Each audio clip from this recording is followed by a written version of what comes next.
21대 대통령 선거 민주당의 경선 후보죠? 이재명 의원님. 네, 반갑습니다. 예. 그 의원이라는 명칭이 좀 색다르네요. 예, 이게 이제 대표가 아니시니까. 네, 처음 들어봅니다. 예, 대표가 아니시니까 후보라고 부르기에는 아직 좀 경선이 시작이 안 됐고. 예비 후보입니다. 예. 예비 후보. 그래서 이제 뭐 우리가 지난 몇 달 동안 무슨 일을 겪었는지는 우리 모두가 다 알고 있습니다. 소회가 어떠신지? 매우 책임 있는 자리에서 이번 군사 쿠데타 내란 상황을 맞았고요. 이제는 일단은 이제 윤석열에 대한 파면, 그 결정난 상태에서 이제 대선이 치러지는데 뭔가 아직 해결됐다기보다는 말씀하신 것처럼 정말로 이렇게 큰 뭐 책임감이랄까, 뭐 어깨를 뭐 짓누른다고 보통 하잖아요. 걱정, 사실 그런 게 많죠. 또 개인적으로 보면 아직 그 뭐라 그럴까요, 뭐 꿈속 같지는 않고 뭔가 만화 속 같은 느낌? 너무 황당무계하고요. 약간 비현실적으로 약간 느껴져요. 비현실적인 그런 느낌이 꽤 들기도 합니다. 저는 사실 약간 암담했거든요.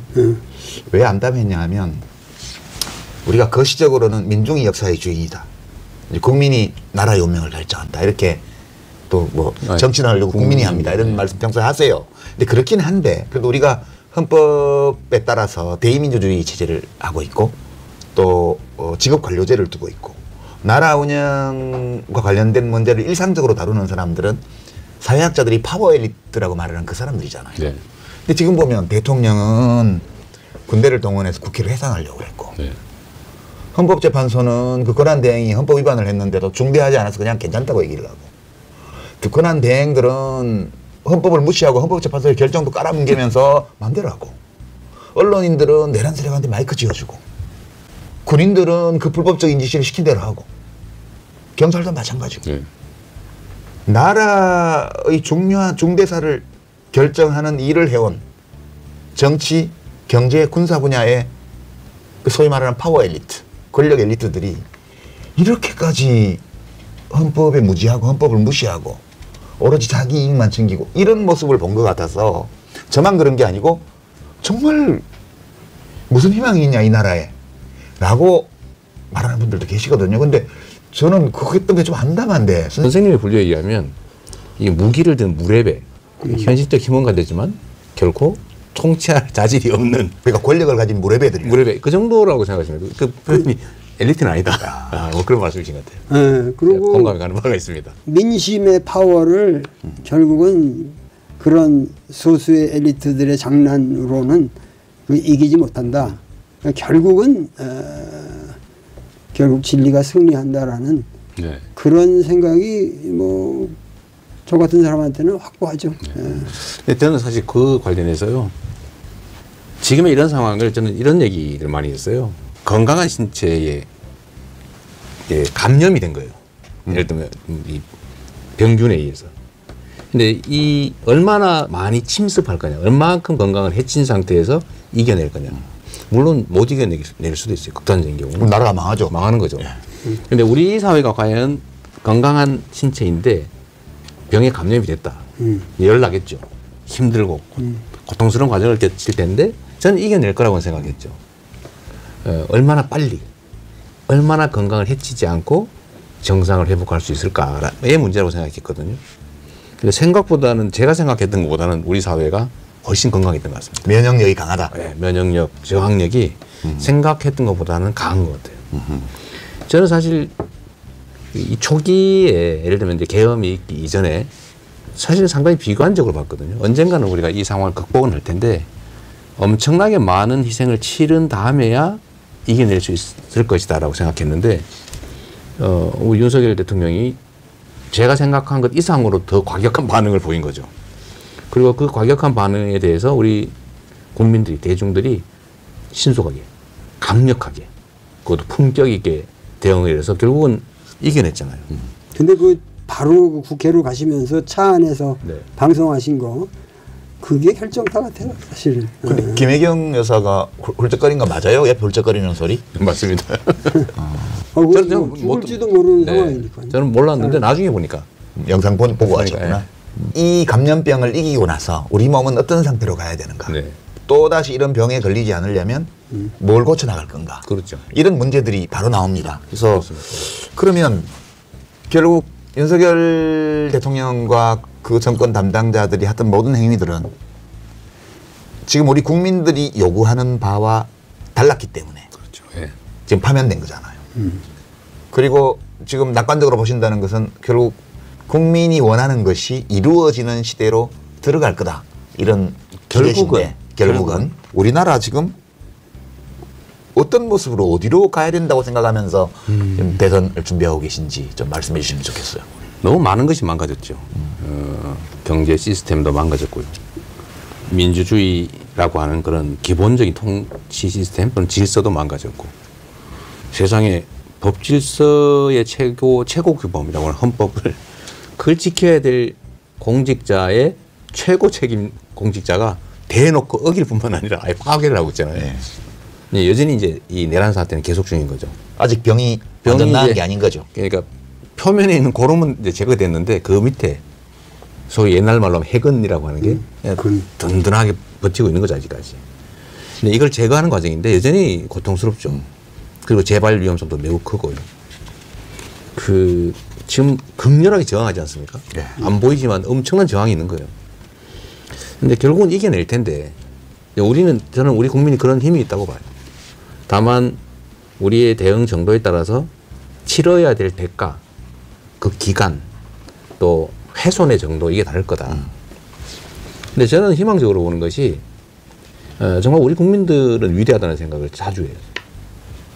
뭐 경험도 했고 보통은 이렇게 한번 당하면 그 열패감이 생겨가지고요 후퇴하거든요. 공포에 포기하죠. 공포 때문에. 근데 우리는 도전하잖아요. 저는 남태령이라고 하는 그 아주 상징적인 공간 그 시간을 보면서 딱 떠오른 게 트랙 다 왔던 날 밤. 네, 그날 밤 그게 딱 우금치고개 생각이 나더라고요. 제가 표현도 그렇게 했지만 결국 우리 국민들은 동학군은 못 넘었지만 결국 현재 우리 국민들은 그 저항을 뚫고 그 반역을 뚫고 제자리 갈 거다.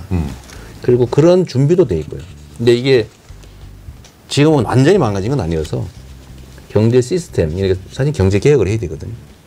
또 새로운 길도 찾아야 되고. 그래서 저는 그 중에서도 사실 문화 콘텐츠 영역이 우리의 정말 큰 장점이라고 봐요. 그 출마 동영상에 네.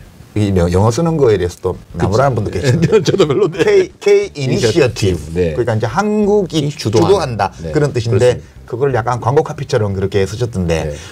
이제 거기서는 아주 압축해서 말씀하셨는데 네. 그 말을 선택을 잘하셨다고 생각하는 게 그 대학에 나오는 치국 그 수신제가 치국 평천하 그러면은 네.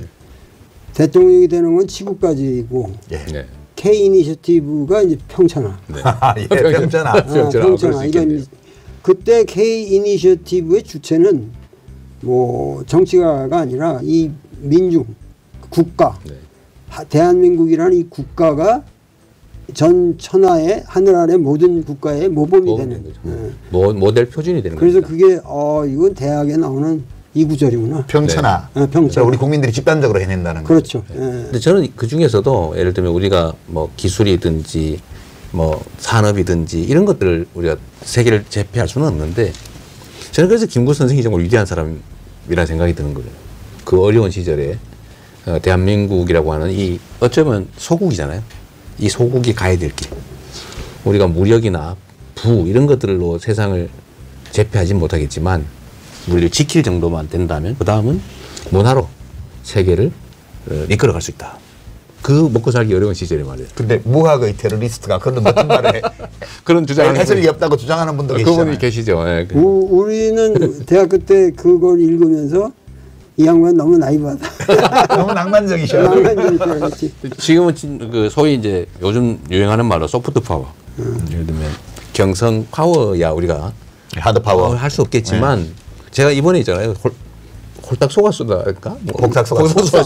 그걸 보고 제가 엄청나게 많이 울었는데 정말 그 제가 아무리 참으려고 해도 그 공감이라고 하는 걸 벗어날 수가 없더라고요. 그 보편적인 감정이죠. 인간에게. 근데 그건 너무 잘 만든 거예요. 그래서 이게 우리 이제 문화의 힘인데 어쨌든 우리가 그런 영역들의 것이 많다. 그 중에 하나가 저는 지금 전 세계가 민주주의의 위기를 겪고 있잖아요. 그렇죠. 기본적인 사회 질서가 파괴될 불안감을 가지고 있는 거예요. 그걸 파괴하려는 세력들도 있고요. 우리가 했던 것처럼. 근데 이걸 우리가 이겨냈잖아요. 전 세계가 아마도 저런 나라가 다 있어. 저게 가능해? 진짜 그렇게 생각해도 돼요? 도올 선생님? 우리가 이거 이번에 한 거? 아, 이거는 제 딸도 저 토론토에 아주 정 교수로 있는데 나한테 메일을 항상 보내오면서 대한민국이 정말 위대하다. 네. 국제적으로 평가가 상당히 높다. 그래서 우리가 여태까지 분단을 거치면서 이렇게 고생을 했는데 그런 보람이 느껴진다고 그래요. 그래요? 저는 그래서 K민주주의 이것도 그냥 하나의 사건이 아니고요. 아, 이런 게 가능하다는 거야? 라고 하는 걸 전 세계에 보여준 것 같고요. 아마 전 세계에서 모델로 저는 대한민국의 사례를 찾을 것 같습니다. 권력자의 진입 쿠데타를 어떻게 이겨내는가? 그렇죠. 그것도 무혈의 그렇죠. 우승으로 평화롭게. 저는 위대한 정말 역사의 일부라고 봐요. 실용주의라는 말을 많이 쓰셨는데 그 핵심적인 단어로 사람들이 오해가 많은 것 같아요. 저 사람이 너무 실용적이라는 말을 경박하게 쓴다 이런 식으로 생각하는데 사실은 그 실용주의라는 것의 실용이라는 게 실제로 유스풀하다. 네. 쓰임이 있다. 기능이 있다. 그러니까 진리의 가치 기준이 그것이 우리 사회에 그리고 정말 백성들의 모든 사람들의 행복을 증진시키는데 유스풀하다. 네. 이러면은 진리로 받아들이겠다. 그러니까는 윌리엄 제임스도 그런 말을 했지만 참이기 때문에 유용하고 유용하기 때문에 참이다. 그런 말이죠. 그러니까 그 말을 좀 더 과감하게 쓰실 필요가 있어요. 실용주의가 정말 필요한 겁니다 지금. K 이니셔티브 관련해서는 저 개인적으로 논평하자면 몇 가지 사례가 있는 것 같아요. 우리가 전체적으로 아직 소프트 파워 면에서 세계를 선도하는 건 아닌데 저 나라 뭐야? 라고 사람들을 놀라게 한 게 최근에 3번 있는데 첫 번째는 코로나19 글로벌 팬데믹 때 그렇죠. 한쪽에서는 중국처럼 봉쇄 정책으로 강압적으로 해서 어느 정도 성공을 거둔 나라가 있었고 되게 민주주의 하는 나라들이 대부분 방역에 실패했습니다. 근데 한국은 강압적 조처 없이 정부와 시민이 협동해서 그렇죠. 아주 치명률이 높은 시기에 대유행을 막아내고 치명률이 아주 낮아진 다음에 이제 면역이 되도록 이걸 성공한 나라잖아요. 그때 굉장히 한국을 이 세계를 놀래킨 게 하나 있었고요.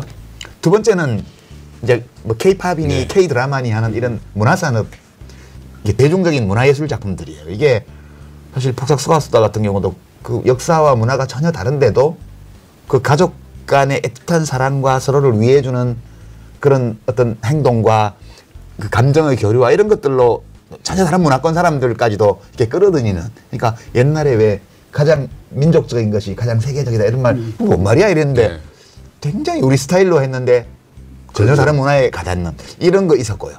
그 다음에 이번에 대통령의 친위 쿠데타를 무혈로 좌절시키고 다시 헌법 절차에 따라서 평화적으로 합법적으로 복구해 나가는 이 과정. 이제 이런 게 몇 가지 사례인데 이런 건 그렇다 치더라도 지금 우리 국민들은 되게 제일 고통스러운 게 경제 문제예요. 그래서 지금 선생님이 실용주의, 실용 이 문제를 말씀하셨는데 그러면 그거를 이재명 의원께서 되게 강조하실 때에는 이 문제에 대해서 지금까지 좀 정부에서 접근하던 방식과는 좀 다르게 하겠다 이런 의지가 들어있는 거죠. 그렇습니다. 그럼 한번 좀 뭐부터 어떻게 해야 될까요? 이거 지금 어느 정도 심각하다고 보세요? 일단은 사람들의 삶이라고 하는 게 정말 먹고 사는 게 중요하잖아요. 아주 뭐 일상적으로 쓰는 말로 등 따시고 배부른 게 최고 아닙니까? 물론 이제 그 수준들은 좀 다를 수 있죠. 근데 지금은 최소의 생존이 위협받는 시기가 됐어요. 근데 그게 우리 사회의 총량이 부족해서 그러냐, 부의 총량, 기회의 총량이 부족하냐. 사실 과거보다 어느 때보다도 사실 많은 시기잖아요. 네, 편중돼 있는 거죠. 결국은 편중된 거죠. 그리고 정치라고 하는 거는 저는 그런 생각을 합니다. 예를 들면 특정 정치인의 이념과 사상을 실험하는 곳이냐. 그건 아니죠. 그건 아니죠. 네. 그건 무책임한 거죠. 그건 무책임한 거죠. 근데 결국은 세상 사람들의 삶을 지금보다는 좀 더 낫게, 더 낫게 만드는 게 사실 정치의 역할이고, 그러니까 정치는 기본적으로 실용적일 수밖에 없는 거죠. 이상적인 거는 뭐 예를 들면 혁명이나 이런 것들을 기획할 수도 있지만 그래갖고 잘 안 되는데 잘 안 보통. 되죠. 잘 안 되고 그리고 실패하면 어떡할 거예요. 네. 그래서 아주 안전하게 가장 효율적으로 가장 현실적으로 뭔가를 새롭게 만들어서 사람들의 삶을 개선하는 것, 그 사회 공동체의 미래를 만드는 것. 이게 정치니까 실용적이라 해야 되죠. 그 하도 이념 이런 거 좋아해서요. 저도 이념 그런 거 하나 무슨 니즘을 들고 나오셨어요? 그래서 제가 그래서 먹사니즘. 네, 먹사니즘은 근데 좀 약간 좀 없어 개념이 보이죠? 좀 좁지 않나요? 좁죠. 그죠? 먹고 사니즘의 네. 이제 준말인데 먹사니즘. 기능적이고 물질적이고 네. 그렇다고 우리가 정의했는데. 그래서 약간 물신숭배 같은 느낌? 그래서 잘사니즘으로 바꿨어요. 잘사니즘이 있잖아요. 그 화이트헤드가 네. 아주 대단한 철학자죠. 20세기. 예, 철학자이고 수학자이고 뭐 대단한 분이죠. 대단한 예. 분이죠. 그 양반이 인간의 이성의 기능은 3단계가 있다. To live, 사는 거. 그 다음에가 to live well, 잘 사는 거. 잘 사는 거. 그 다음에 to live better, 더 잘 사는 거. 그런데 이성이라는 게 수학적인 머리 기능이 아니라 인간의 삶을 총체적으로 이렇게 정진시키는 거. 잘 사는 거. 근데 여기 그 잘사니즘인가? 네, 먹사니즘, 잘사니즘. 잘사니즘 보면서 이거 저 화이트헤드 말 같은데 그런 느낌이 들었어요. 그 나중에 더 잘 사는 인정으로 가야지. 더 잘사니즘. 제가 그 출처를 솔직히 밝히면요. 네. 인터넷 사이트에 보면 먹고 사니즘이라는 말이 있습니다. 그게 옛날부터 있었어요. 먹고 사니즘. 그래서 한 글자 뺀 거예요. 먹사니즘이. 고자 뺀 거예요. 그런 줄 알았어요. 근데 이제 그걸로 부족해서 잘 먹고 잘 사는. 네. 잘사니즘. 네. 근데 이제 잘사니즘은 먹사니즘보다는 범위가 좀 넓은 것 같아요. 느낌상. 같이. 정확히 어떤 의미를 담았는지는 모르겠지만 먹사니즘이 그냥 아주 기본적인 거를 얘기하는 거라면 네. 잘사니즘은 약간 인문적인, 보통 우리가 인문적이라고 말하는 그런 가치가 좀 들어가 있는 그런. 제가 그래서 구분을 했는데요. 먹사니즘은 채소 생존에 관한 거예요. 기본. 그렇지. 기본 뭐 생존에 기본이 관한, 그 기본 화이트 생존에 관한 그래요. 거고, 예. 기본 생존에 관한 거고, 그래서 고통 없는 삶. 약간 기능적이고 물질적인 거죠. 근데 잘사니즘은 좀 단계를 높여서 가치와 정신이 중요하죠. 행복한 삶. 단계가 좀 높게. 자부심을 그거는 느끼는 약간 물질적인 것보다는 정신적인 것으로 승화된 거라고 할 수 있죠. 자, 좋은 얘기인데 이제 구체적으로 한번 여쭤볼게요. 제가 진단하기로는 네. 지금 우리 경제가 나쁜 이유가 네. 이제 미시적으로 작은 문제들도 많지만 대통령은 거시경제를 운영하는 사람이 네. 기본적으로 그러면 지금 보면 우선 수출이 엄청 안 좋아요. 그렇습니다.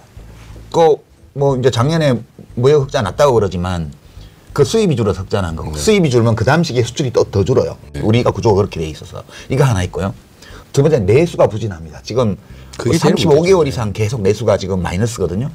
세 번째는 이 부자 감세 해줘가지고 균형 재정한다고 그랬는데 엄청 적자가 나가지고 이제 세수 결손도 나고 100조가 늘어났어요. 예, 재정 적자가 엄청나게 지금 커졌습니다. 불경기라서 국채 수입은 안 느는데 안 그래도 그걸 감세를 여러 가지 방식으로 시행령으로 해주고 뭐 이래가지고 지금 세수가 예측했던 것보다 몇십 조씩 해마다 적게 났습니다. 이 세 가지가 제일 큰 문제인데 지금 우선 수출 안 되는 거는 정부가 지 맘대로 할 수 있는 건 아니지만 외교하고 관계가 있는 거고요. 두 번째 이제 내수가 안 좋은 거는 불경기인데 정부 지출이 줄으니까 더 그런 것 같고 세 번째는 정부 지출이 줄은 이유가 이게 부자 감세 때문에 불경기를 더 악화시키는 문제 이게 세 개 있는 것 같아요. 대충 맞습니다. 예. 그죠? 이렇게 진단하시죠. 그러면 우선 뭐부터 제일 먼저 손댈 수 있을까요? 대책은 원인에서 그냥 나오는 거죠. 이 중에서 예를 들면 대외 여건은 우리 마음대로 쉽게 고쳐지지 않아요.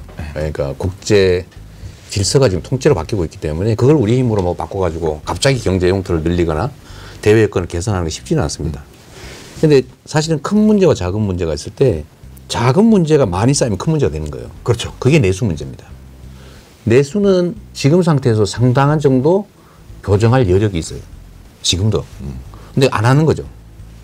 그 되게 위험한 게 그런 거잖아요. 책 한 권 보면 제일 위험하다면서요. 책 한 권 읽은 사람이 제일 위험하죠. 제일 위험하죠. 아예 안 읽은 사람보다 훨씬. 네, 안 그러니까 읽으면, 윤석열 대통령이 그 밀턴 프리드만 선택할 자유 그거 한 권밖에 안 읽었잖아요. 그건 제가 모르겠는데 제가 이 자리 그 말하기 참 그렇고 하여튼 자유의 이름으로 사실 자유와 방치를 구별해야 되잖아요. 방임, 방치. 근데 실제로 시장이 방치돼 있어요. 정부가 완전히 손을 떼버렸습니다. 이게 마치 그게 진리인 것처럼. 근데 시장과 분리된 정부와 분리된 시장은 없는 거예요. 그래서 어쨌든 내수 문제는 지금 상당한 여력이 있어요. 그 즉각적으로 할 수 있는 수단들이 있다는 거죠. 맞습니다. 그러니까 제일 먼저 그거부터 하시겠다. 네, 그거부터 해야죠. 그럼 지금 자영업이 지금 뭐 요식업부터 시작해가지고 국내 여행 관련 각종 네. 그 업종들 이런 데가 다 지금 굉장히 힘들거든요. 사실 작년 12월 3일 이후부터 갑자기 엄청나게 소비가 줄어들었어요. 여력이 줄어든 것도 있는데 심리적으로 너무 위축된 겁니다. 네, 일단 이걸 복원해야 되고요. 두 번째는 정부가 역할을 해야죠. 정부 역할은 원래 아주 기본적인 건데 이게 고등학교 교과서에 나온 얘기거든요. 사회교과서. 그렇죠. 가계, 기업, 정부. 예. 생산, 소비, 조정. 예. 이 역할이 있는데 조정을 하는 정부가 경기가 과열되면 살짝 눌러주고 경기가 침체되면 받쳐주고 해야 되는데 받쳐주고를 안 해요. 이게 지금 사실 성장률을 떨어뜨리고 있습니다. 정부가 손을 떼버리니까 정부 지출이 줄어든 데다가 사실 얘를 역할을 안 해버리니까 잠재 성장률보다 성장률이 더 떨어지는 거예요. 그러니까 세수가 더 줄어요. 더 줄이니까 더 떨어져요. 이런 바보짓을 하고 있는 거죠. 근데 요거를 교정을 해줘도 상당 정도 개선될 겁니다. 예. 성남에서 뭐 이렇게 행정을 하시면서 그런 거를 많이 하셨잖아요. 예. 다 잘한 거 많이 했죠. 그 사이즈가 다르죠. 그렇죠. 예, 네. 저 중앙정부 운영한 성남시하고는 볼륨이 다르잖아요. 비슷합니다. 근데 결과는 예를 들어 성남에 그 골목 상권들이 다 망해가고 있었거든요. 보증금도 없고 뭐 권리금도 사라지고 뭐 시장에 뭐 예를 들어 금호시장 3분의 1이 막 비고 있었는데 사실 큰 돈 안 들이고요. 그 재래시장들이 성남은 거의 다 살아났어요. 큰 돈 안 들이고. 예를 들면 지출을 조금 늘리는 정도 하고 교육하고 사람들의 심리를 개선하는 걸로. 그 작은 동네에서. 그렇게 하면서 정부는 빚도 다 갚고 하면서 그걸 했잖아요. 빚도 갚고 그건 재정이 좋아져서 그런 측면도 있는데 이 사람들이 행복해하고 지출이 그 동네에서 좀 회전이 좀 되니까 작은 돈으로 성과가 나는 거죠. 그래서 저는 사실 우리 국민들께서 경제에 그러면 엄청나게 어려운 거라고 생각하는 경향이 있는데 매우 단순하게 보면요. 돈이 1억이 있는데 누가 그냥 움켜쥐고 있어요. 아무 소용없는 거죠. 근데 돈이 예를 들면 100만 원이 있는데 그게 동네에 막 돌아요. 그 100바퀴 돌면 100만 원이 1억이잖아요. 그게 경제거든요. 순환이죠, 경제는. 순환이죠. 근데 이 역할을 정부가 해줘야 되는데 지금 정부가 손을 떼가지고 이 순환 자체가 막혀 있어요. 점점 악화되고 있습니다. 쉽지는 않아요. 그러나 지금 예를 들면 국내의 내수 문제 어느 정도 개선의 여지가 있고요. 또 기업들이 국제 경쟁을 할 때 지금 혼자 외롭게 싸우고 있거든요. 정부가 지원을 해야죠. 받쳐줘야죠. 길도 열어주고. 그래서 이 외교 역할이 매우 중요하죠. 그리고 몇 개 나라에 많이 집중되어 있는데 정부라고 하는 게 우리 국민들의 삶에 도움이 되냐. 제가 그 얘기도 했는데 대통령이 탄핵이 되니까요. 대북비라 대남 오물풍선이 사라졌어요. 아, 그거는 미국에서 오는 돈이 끊어져서 그렇다는 얘기죠. 아니, 뭐 그것도 있겠지만 다른 방법도 있죠. 꼭 미국에 돈 없다고, 돈 안 온다고 못 하겠어요. 어쨌든 이 지휘탑이 사라지니까 그게 없어졌어요. 그 악순환이 사라졌죠. 이 문제 어떻게 보세요, 지금? 특히 한중 관계, 한일 관계 이런 거요. 매우 어렵죠. 네. 사실은 이제 과거하고 달리 최근에는 진영 대결이 너무 커졌습니다. 근데 하나 우리가 참고할 거는 미국이 중국에 대한 공세 작전, 대결 작전을 펴는 것처럼 보이죠. 그렇죠. 그렇죠. 하고 있죠. 네. 그럼 그게 다냐? 사실은 우리가 안 보이는 데에서 협력을 해요. 필요한 부분은 또 협력을 한다고. 협력, 경쟁, 대결이 사실은 일상적으로 같이 이루어지고 있어요. 근데 우리한테 보이는 건 대결 국면만 보이죠. 그것만 하라고 그러죠, 우리 보고. 또 그런 것도 있죠. 네. 그런 거 한국시켜가지고 하고. 네. 그러나 어쨌든 대결 국면이 좀 강하기 때문에 우리가 이거를 깨겠다는 생각을 하기는 실제는 어려워요. 네, 우리의 상황이. 그래서 한미 간 협력은 저는 매우 중요하다고 보고요. 왜냐하면 우리의 이 토대 비슷해요. 이게 부인할 수 없어요. 또 아까 말한 일본 관계도 저는 제가 사실은 매우 일본의 행태에 대해서 매우 비판적이긴 한데 거시적으로 봤을 때 협력해야 되는 건 맞아요. 서로 손해예요. 그러니까 이거는 좀 분리 대응을 좀 하자. 과거사 문제, 또 뭐 독도 문제 이런 것들 그거 싸우는 거 싸우고. 그러니까 경제적인 문제나 예를 들면 문화사회적 측면은 뭐 그것까지 그럴 필요 없잖아요. 원래 전쟁을 하면서도 오른손으로는 주먹질하면서 왼손은 잡는 거 아니에요.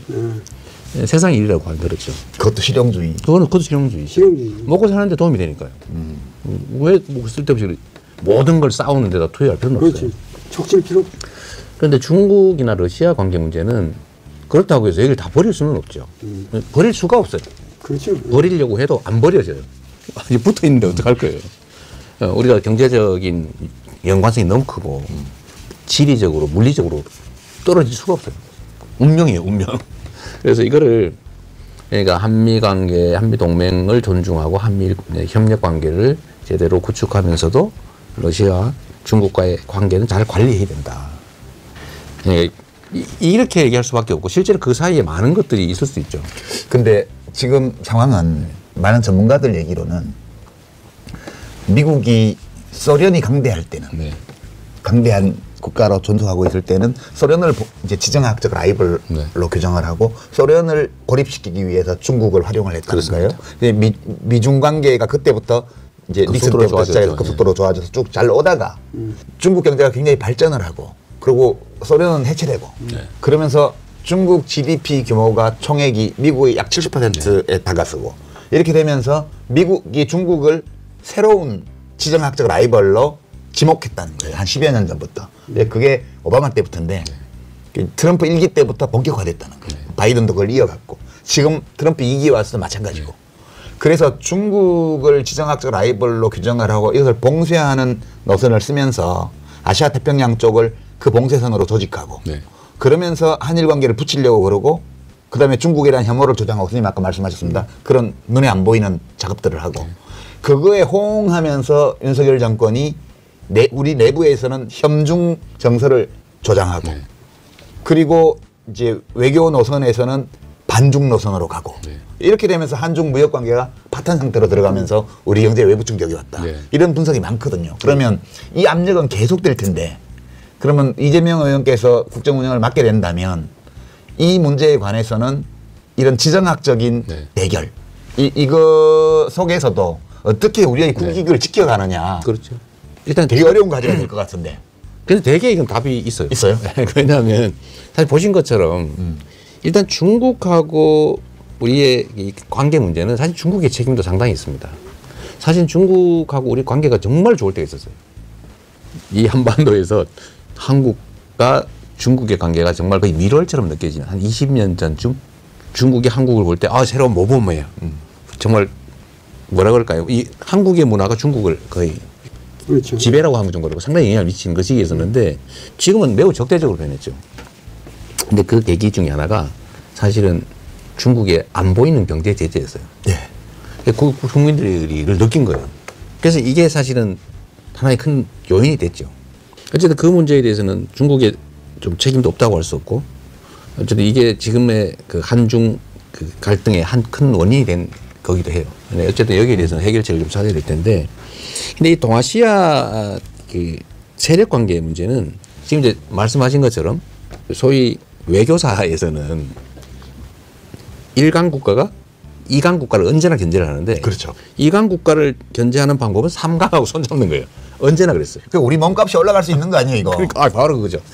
어쨌든 미국 입장에서는 중국 견제를 위해서 러시아하고 손을 잡기로 한 것 같아요. 그렇죠. 그리고 중국 봉쇄를 위해서는 북한하고 관계를 개선해야 돼요. 근데 이게 우리한테 기회 요인이죠. 사실은 우리가 남북 관계도 개선을 해야 되잖아요. 그렇죠. 지금 안 그래도 그 얘기 하려고 그랬는데. 지금 최악인데. 이 맥락에서 해야 될 거 아니에요. 그렇습니다. 그렇죠. 그러니까 사실은 미국은 북한하고 관계를 개선할 거예요. 그 길로 갈 수밖에 없어요. 왜냐하면 미국이 북한의 쓰임새를 최근에 와서 발견한 거 아니에요. 그렇습니다. 예. 지금 국제정세가 미국과 러시아가 가까워지고 러시아와 북한은 특수관계고 특수관계가 됐죠. 우리 윤 정부가 너무 심하게 하는 바람에 너무 가까워졌어요. 우리한테 매우 위협 요인이 됐죠. 그러나 어쨌든 북한에 대해서 미국은 관계 개선을 할 거고 중국을 견제하기 위해서. 우리는 북한하고 미국 관계 개선될 때 우리가 대삼도 협정에서 멀리 떨어져 있으면 이거 큰일 날 수가 있어요. 그러니까 미국하고도 이 문제에 대해서 서로 윈윈할 수 있죠. 지금 트럼프는 북한의 쓸모가 있다고 보고 지금 하는 그렇습니다. 거지. 그 어떤 전문가는 무슨 노벨 평화상 얘기하는 건 헛소리라고 그러더라고요. 그런 거 아니라고. 트럼프는 노벨 평화상 상금을 한 1억 불 좀 주면 관심을 가질 거라고 돈이 관심이 있기 때문에. 그러니까 미국의 대통령으로서 미국의 장기적인 군사전략적인 이익을 위해서 움직이는 거로 봐야 된다. 그렇습니다. 그 맥락에서 보면 중국을 지정학적 라이벌로 설정을 하면 북한이 쓸모가 있는 존재가 된 거라고. 그렇습니다. 그러니까 남북 관계도 개선의 기회가 올 거고. 그렇죠. 특히 이제 최근에 그 미국에서 그 파나마 운하, 파나마 운하 뺏어오겠다고 또 하나 더 있어요. 그린란드를 군사적으로 점령해버릴 수가 있으니까 미국으로 넘어와라. 아니면 팔아라. 근데 그 이유가 뭐겠어요? 사실은 북극 항로 때문입니다. 온난화 때문에 북극 항로가 열리는데 이거는 수에즈 운하, 파나마 운하를 다 피할 수 있잖아요. 엄청나게 가까운 거리로 항로가 열리는데 여기에 대한 주도권을 누가 갖냐. 사실은 이 문제도 사실 걸려 있어요. 그러니까 이거는 정말 외교 역량이 정말로 중요한 상황이 됐고 우리한테 기회죠. 예를 들면 이제 해양 경쟁이 벌어졌는데 그 중국하고 사이에. 그렇습니다. 중국 봉쇄를 위해서는 엄청난 전함들이 필요한데 미국이 배를 못 만들어요. 그래서 조선업이 다 망했더라고요. 미국은 조선업을 할 수가 없는 상태예요. 근데 우리가 세계 최강이에요. 그러니까 이것도 또 하나의 요인이죠. 북극 항로 문제. 그래서 트럼프 쪽에서 해군 얘기를 하는 거예요. 해군 얘기하는 겁니다. 그러니까 이것도 사실은 잘 관리를 해야죠. 그래서 우리한테는 기회가 많이 열려 있어요. 다만 잘 관리한다면 아니면 다 뺏기는 거죠. 이제 좀 예민한 문제로 들어가 볼게요. 지난 몇 년 동안 정말 우리 이재명 의원께서 죽을 고비를 진짜 여러 차례 넘겼어요. 그러니까 정치적으로 죽을 고비가 아니고 진짜 물리적으로 죽을 물리적으로 맞습니다. 물리적 법률적으로 죽을 고비를 제가 보기엔 미니멈 4차례를 넘기고 지금 여기 와 계신데, 그런데 지금은 이제 선거법 때문에 이제 대선을 해야 되니까 플랜카드에 이름을 싸고 욕하는 걸 못한다고 그러더라고요. 네네. 얼마 전까지만 해도 전국에 걸려 대한민국의 공적 제1호는 이재명이다.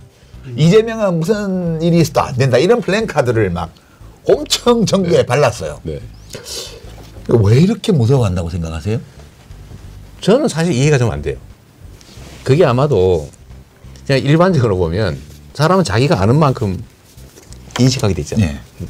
자기가 아는 만큼 말하게 되는데 본인들은 첫째 엄청나게 이재명을 스스로 괴롭혔다고 생각하는 것 같아요. 자기들이? 스스로. 두 번째 이렇게 났으면 반드시 보복을 한다가 그들의 생각인 것 같아요.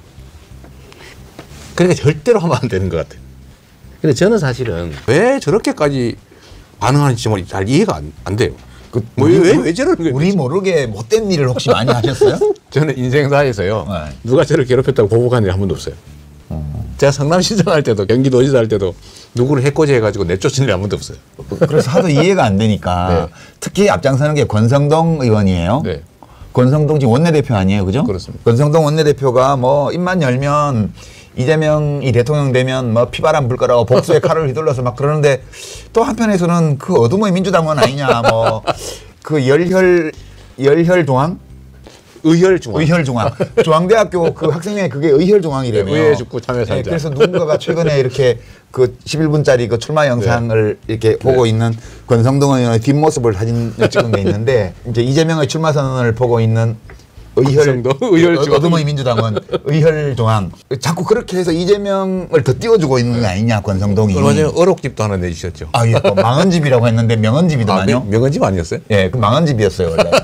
저도 처음에 보자마자 아니 왜 원래 민주당에서 이런 거 만들어야 되는데 왜 국힘당에서 이걸 만들었지? 그러니까 이게 이렇게 하는 이유는 우리하고는 보통 사람들하고는 어떤 가치 판단의 기준이 지금 거꾸로 서 있는. 망언집이라고 만들었는데 저도 읽어봤거든요. 네. 뭐 내가 나쁜 말 한 건 아닌데. 아니 이렇게 훌륭한 말씀을 많이 하셨단 말이야. 사람들이 놀래더라고. 근데 그 제가 한번 TV 토론 나가서 홍준표 대구시장한테 그 얘기 한 적이 있거든요. 제가 앞에 전제를 붙였어요. 이렇게 하면 안 된다는 거 저도 아는데요. 민주당에서 누군가가 대통령이 되어서 윤석열 대통령이 이재명 대표한테 한 거하고 똑같이 맞아요. 그 말씀하시죠. 국힘당 주요 정치인들한테 해줬으면 좋겠어요. 다 틀어가지고 수도 없이 기소하고 일주일에 3번, 4번 법정에 나오게 만들고 그러고 저 사람 사법 리스크 있어. 이렇게 말해주고 싶어요. 라고 말을 했더니 그 홍준표 시장이 그 시장님이 그래야만 민주당 찍고 뭐해요? 이러더라고요. 그래서 그거 어떻게 하실 거예요 그러면? 아니 일각에서는 확 해야 되라는 사람도 있어요. 일단은요. 그 실용적인 입장에서 보면 그거 사실은 그 뒤지로 쫓아다니는 그 에너지로 딴 거야 돼요. 힘들어요 그거? 그 정말 피곤해요. 그리고 괴로워요. 사람을 괴롭히는 게 즐거운 사람도 있는데 저는 거기에 에너지 쓰는 게 너무 아까워요. 이 짧은 5년 주어진 시간이 얼마나 귀한 시간이에요. 근데 그거를 누구를 옛날에 너무 멋졌지 그래가지고 그걸 쫓아다니면서 뭘 한다고 하는 게 얼마나 낭비입니까? 그 저는 그게 즐겁지 않아요. 근데 그런 말씀 안 하셨어요? 뭐든지. 그동안에? 이런 말씀이요. 매기를 해도 안 믿고 안 믿어요? 분명히 거짓말일 거다 이런 생각하니까요. 그래서 제가 예를 한번 들어줬어요. 내가 성남시장이 된 다음에 나를 괴롭히거나 또는 뭔가 문제를 일으키는 사람들 내가 다 내쫓지 않고 교정해서 다 썼다. 근데 경기도지사 하면서 산하기관장 뭐 강제로 뭐 어떻게 내쫓은 거 있냐? 없다. 다 데리고 성과 내게 했다. 그래서 인정받는데 난 한 번도 그런 일이 없고 그럴 마음도 없는데 끊임없이 이재명은 분명히 그럴 거야. 그래서 제가 결론은 그거죠. 아, 부처님 눈에는 부처만 보인다. 그러니까 이 결국 중요한 게요. 사실 저도 저 자신에 대해서 의문을 가질 때가 있거든요. 왜 사는가? 그 생각을 할 때가 있어요. 왜 안 하겠어요? 그런데 결론은 뭐였냐면 사람은 자신이 스스로 행복하기를 원하잖아요. 즐겁기를 원해요. 자신의 삶의 의미를 부여하려고 하죠. 네. 어떤 때가 가장 행복하냐? 저는 제가 뭔가를 해가지고요. 사람들이 그 결과 때문에 행복해하는 걸 보면 저는 행복해요. 그게 그러니까 제일 정치를 행복해요. 하는 거예요. 네. 그러니까 정치를 하시는 거예요. 너무 행복해요. 예를 들면 제가 막 계곡 가서 막 설득하거나 아니면 압박하거나 뭐 재정 지원하거나 해서 싹 정비를 했더니 거기 수백만 명이 가가지고 즐겁게 애들 지금도 사람들이 사진 찍어서 올려요. 그럼 얼마나 더 행복해요. 그 옛날에는 막 그 닭죽 5만 원, 6만 원 주고 안 사 먹으면 계곡에 들어가지도 못해서 애들 데리고 쭈삣쭈삣 하던 그 수많은 가족들이 이제는 막 자유롭게 막 튜브 들고 가서 그 장면을 보면 얼마나 행복합니까? 이런 것들을 사실은 각 영역에 있거든요. 각 영역. 예를 들면 몇십만 원 없애가지고 온 가족이 죽어버리자 해가지고 떠나는데 제가 50만 원은 연 1% 이자로 조건 없이 빌려준다. 대신에 인터넷으로는 안 되고 와라. 네, 기본금융. 기본금융. 네. 50만 원 빌려줘. 그것 때문에 정말로 고맙다. 우리 죽을 거 살았다. 이러는 걸 보면 진짜 행복하거든요. 그 500억인데 경기도 예산에서. 그 사람들은 그걸 모르는 것 같아요. 그 행복한 게 누군가를 괴롭혀가지고 이렇게 날리면 행복한지는 모르겠는데 저는 그게 안 행복해요. 그러니까 어떤 사람은 누구 감옥 보내면 행복한 사람이 있었어요. 맞아요. 옛날 옛적에 어느 나라에 누구 감옥 보내면 행복한 사람이 있었어요. 그런 것 같아요. 부부가 다 그랬던 것 같아요. 근데 국힘당 분들은 이 방송 안 보실 거예요. 그러겠죠. 근데 누가 셔츠를 잘라가지고 이것도 올려서 자기도 모르게 볼 수가 있거든. 네. 그래서 제가 말씀드리는 거예요.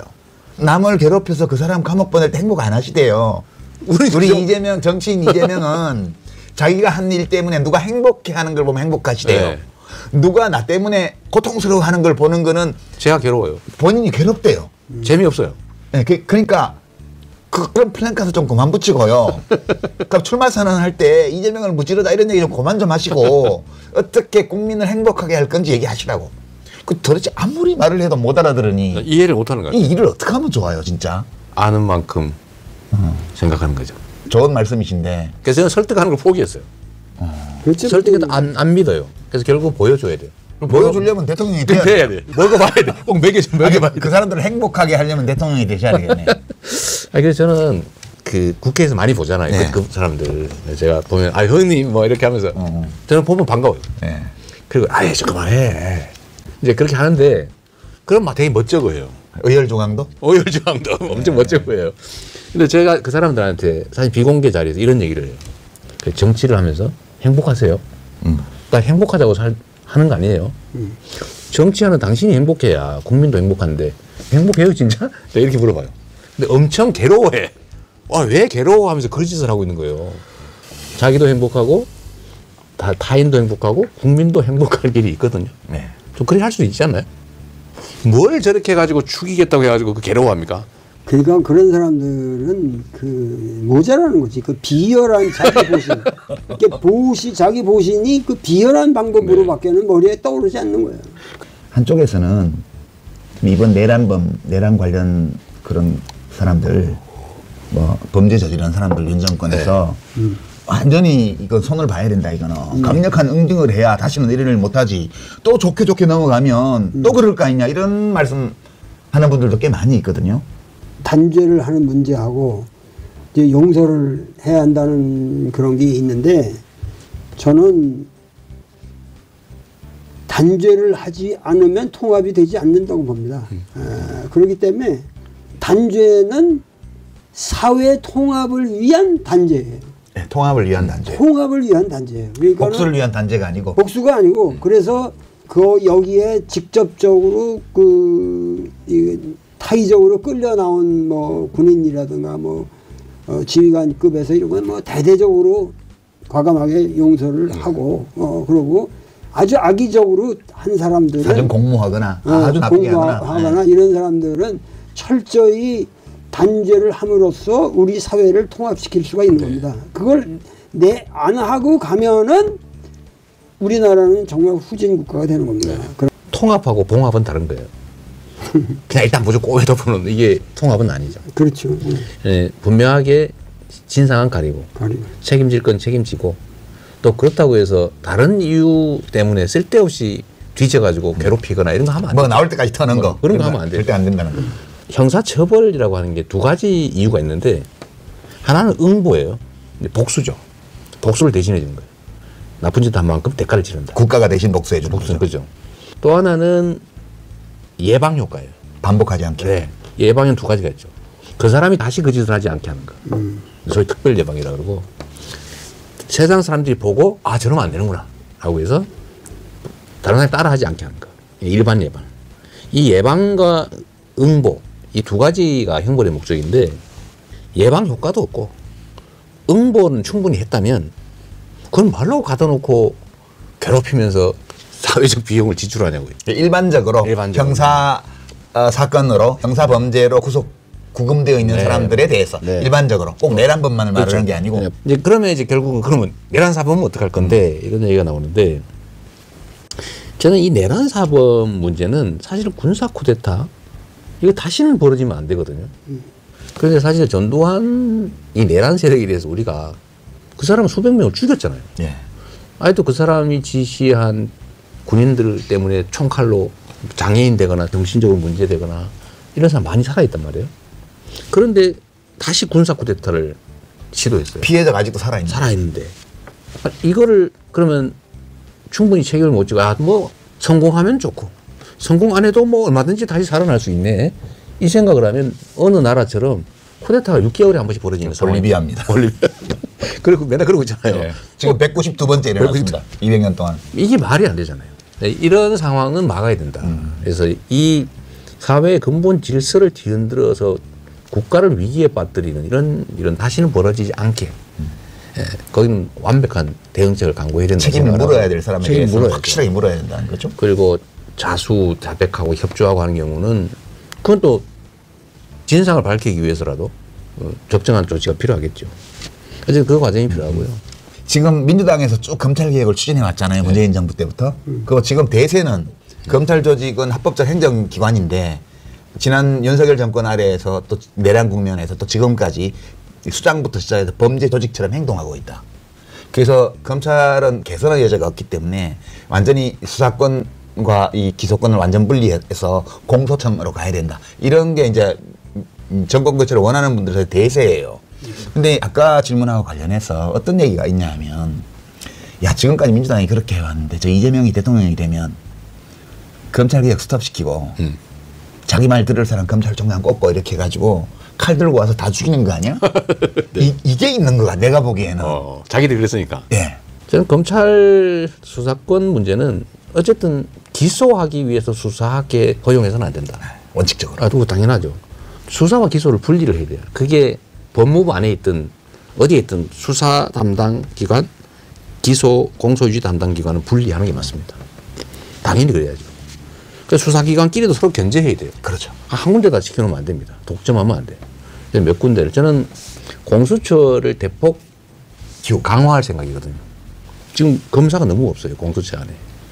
지금 임명을 권한 대행이 지금 7개월째 안 했잖아요. 말이 안 되잖아요. 몇 달째 지금. 인원을 막 줄여놓은 거죠. 그래서 공수처도 들리고 예를 들면 지금 국가수사본부도 좀 강화하고. 독립성도 강화하고 역량도 강화하고 그다음에 예를 들면 뭐 기소청, 공소청이죠. 네. 공소청과 수사청을 분리한다고 하면 이것도 철저하게 분리해서 견제하게 하고 또 수사기관끼리 상호 견제를 하게 만들어놔야 됩니다. 서로 수사하게 만들어야죠. 권력이 뭉쳐 있으면 국민이 피해자. 반드시 남용됩니다. 네. 권력의 본성이 그렇죠. 권력은 견제하게 만듭니다. 그 말은 검찰 개혁을 스톱시킨 다음에 검찰 수뇌부에 날달들 칼제비들을 꽂아가지고 네. 야당을 도륙한다. 이런 그럼 거는 우리도 많은 거예요. 그러니까요. 자기들이 그렇게 해놓으니까. 네. 내가 이 얘기도 하나 좀 드리고 싶은데 사람은 이기적인 존재라서요. 공정한 가해가 불가능합니다. 예를 들면 내가 한 대 맞잖아요. 한 대를 때리면 됐어. 안 됩니다. 두 대는 때려야지. 최소한 두 대를 때려야 돼. 그러니까 두 대 맞은 사람은 아 내가 합당하게 했으니까 두 대 뭐 적절하네. 안 끝나요. 다음에 네 대를 빼요. 네 대. 아니면 한 대 빼고 한 대에 대해서 이 끊임없이 에스컬레이트 됩니다. 사람이란 그런 존재죠. 근데 이걸 적정선에서 정지해야 됩니다. 정지를 안 하면 그게 권력이 해야 되는 일이에요. 통합이 그래서 공동체 책임자의 최고의 책임인 이유입니다. 좀 사회를 좀 정화하려면은 검찰 세력을 약화시키지 말고 지금 저기에서 좀 과감하게 더 바르게 그러니까 정의로운 세력이 진정한 그 권력을 휘두를 수 있는 정치적 단계도 필요하다 그런데 지금 말씀하신 대로 그러면 여러 가지 또 부작용이 생기고 그것이 계속 반복이 될 거기 때문에 지금 말씀하시는 대로 기소권과 수사권을 분리시켜서 어떻게든지 검찰의 위상을 좀 살려주면서도 제약하는 그러한 현명한 정책이 나오면 좋겠습니다. 예. 그러니까 당장 칼질을 하면 감정적으로 시원할지 모르지만 그렇게 해놓고 나면 자기가 또 불안해져요. 그죠? 치러야 할 대가가 너무 커요. 예. 사회적으로. 그보다 더 급한 게 많아요. 문제는.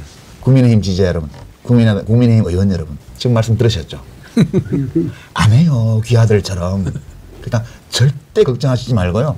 좀 검찰개혁은 수사기소권의 완전 분리로 갑니다.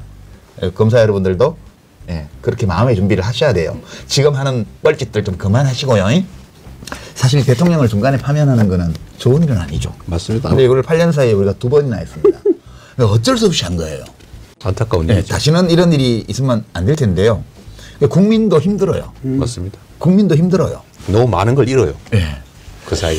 우리 에너지를 우리들 각자가 좀 더 행복해지는 쪽으로 서로 써야 되는데 서로 참을 수 없게 만들기 때문에 서로 다투는 쪽으로 에너지를 쓰고 있으니까 네. 모두가 지금 힘들거든요. 그렇습니다. 이거를 벗어나야 되는데 대한민국은 민주공화국이다. 예. 민주라는 말이 우리가 주인이라고 그런다면은 이게 숙명이다. 네. 그러니까 이 민주국가, 이 아름다운 민주국가에서 세계적으로 자랑스러운 이 민주국가에서 산다는 것 자체가 이게 3D 업종이에요. 맨날 나가서 대모해야 되고. 공짜는 없어요. 네, 없어요. 그죠? 공짜 없어요. 예, 제대로 된 민주주의 국가에 살려면 민주공화국에 살려면 대가를 치러야 돼요. 네, 일을 좀 해야 됩니다. 네. 이번에 그 어쨌든 응원봉을 들고 네. 정말 좀 아름답더라고요. 네. 미안하지만 이뻐요. 네, 미안하지만 아름답더라고요. 근데 그렇게 얘기했대요. 그 유럽의 그 소위 프랑스 이런 데서 왔던 사람들이 이 시위 장면을 보고 아니 왜 시위를 밤에 해? 시위는 낮에 파업하면서 하는 거야. 출근 안 하고. 출근 안 하고 하는 거지. 왜 퇴근 후에 하냐고. 그런 지적을 하는 사람이 있었대요. 우리는 있겠죠. 퇴근해서 한다 그랬더니 아니 그거 왜 퇴근해서 해? 그러니까 우리는 그런데 퇴근해서 하잖아요. 심지어 밤새잖아요. 네. 그러니까 엄청난 에너지를 발휘한 거예요. 근데 이 에너지 때문에 그 퇴근해서는 시위하지 않는 그 나라가 하지 못한 걸 우리는 하는 거죠. 그 웰빙 해가지고는 민주주의도 하기 힘들어요. 빡세요. 민주주의 하려면 그것 좀 힘든 일을 앞둔 그런 시점에서 우리 국민들께 네. 제가 이 말씀은 꼭 드리고 싶습니다. 네. 이런 거 있을 것 같았어요. 네. 네. 부탁드립니다. 저는 이제 공직이라고 하는 거를 이제 십몇 년 이렇게 하고 있는데 이 공직자들이 어떻게 하느냐에 따라서 그 나라 운명이 결정된다는 생각을 계속 하게 돼요. 그리고 이 공직자들의 한 일, 공무라고 하는 게 정말 하자면 끝이 없이 많아요. 그래서 제가 안 합니다. 그러니까 무한대로 많아요. 그런데 안 하자고 하면 아무것도 안 해도 돼요. 하기로 해서 뭔가를 최선을 다해서 만들어내면요. 그 성과라고 하는 게 상상 이상이에요. 비교하면 성남시장이 일은 호미 정도, 도지사 일을 하면 쟁기 정도. 근데 대한민국의 일을 하면 거의 트랙터 정도가 돼요. 잘하면 얼마나 큰 변화를 만들겠어요. 그 짧은 시간이긴 하지만 저는 무지하게 짧다고 생각하거든요. 그 짧은 시간에 한 사람의 정성으로 그 대통령 한 시간의 가치는 5,200만 시간의 가치가 있잖아요. 5,200만의 우주에 영향을 미치지 않습니까? 그럼요. 예.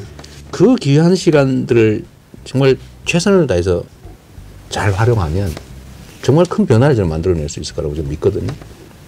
그래서 우리 국민들께서도 아유 뭐 정치 뭐 그 그놈이 그놈이야. 요즘 그놈이 그놈이야는 좀 많이 사라지긴 했더라고요. 워낙 아니라는 게 예, 네. 많이 드러났기 때문에. 근데 그렇게 생각하실 일은 아니고 정말 충직한 일꾼을 뽑아서 일을 열심히 잘 시키면 우리의 삶이라고 하는 게 정말 근본적인 변화가 올 수도 있다. 그렇죠. 네, 그런 기대를 좀 가져주시면 좋겠어요. 지금 비록 이제 어려운 시기이긴 한데 이게 또 기회이기도 합니다. 그러니까 변화를 만들어내려면 고통이 따라요. 그런데 위기 상황이 되면 우리 그 구성원들이 고통을 감내할 마음의 준비를 해요. 그래서 변화가 쉽습니다. 좀 걷어내야 되거든요. 새 걸 심으려면. 그러니까 지금은 정말로 좋은 기회예요. 우리가 고통 겪고 어려운 상황에 처해 있긴 하지만 그래서 오히려 기회일 수 있는 거죠. 저도 옛날에는 희망을 가지면 좋겠어요. 정말 대변화의 시기이고요. 정말 더 나은 희망 있는 세상을 정말 만들 수 있어요.